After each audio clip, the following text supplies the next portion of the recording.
โอเคมาแล้วเด้อไหนวะนี่ก็ EP 3แล้วนะโอ้ยใครที่ไม่รู้ EP 2อ่ะผมให้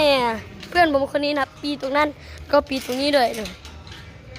EP 1ก็ EP 2ก็ลืมนั่นทุกคนตะบังแต่ว่าคือมันลงกันเมื่อกี้ยังปีนได้เลย EP 2เนี่ยเป็นหนึ่งก่อนนะทุกคนเป็นหนึ่งผมจึงมานะผมขอแป๊บนึงก่อนขอตัดคลิปลูกฟุตบอลนะแต่ทุกคนอาจจะไม่เห็นนะเพราะว่ามืดชิบหายเนี่ยตรงนี้เลย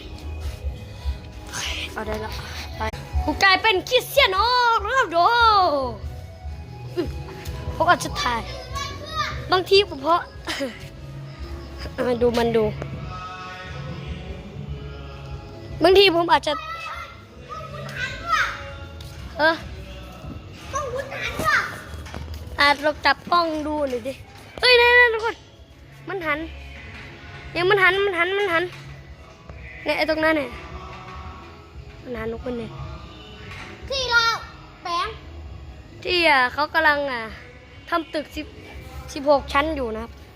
นี่อยู่เล่ามาคำนี้ผมจะกลายเป็นคริสเตียโนโรนัลโดมาดูกันวางให้ตรงดูไม่ดีเลยเชี่ยนี่นะครับผู้รักษาประตูของเรายิงคริสเตียโนโรนัลโดปังเรียกไอ้เชี่ยเชี่ยโดนน้ำเรียบร้อย100%พ่อผมมาเสียงอะไรเอ้าวางให้ดีปังเสียดีเซฟเข้ามาแล้วทุกคนมาแล้วเอ้ย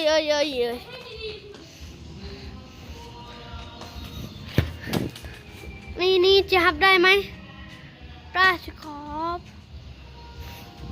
พวกเอ้ยเข้าไหมไม่เข้า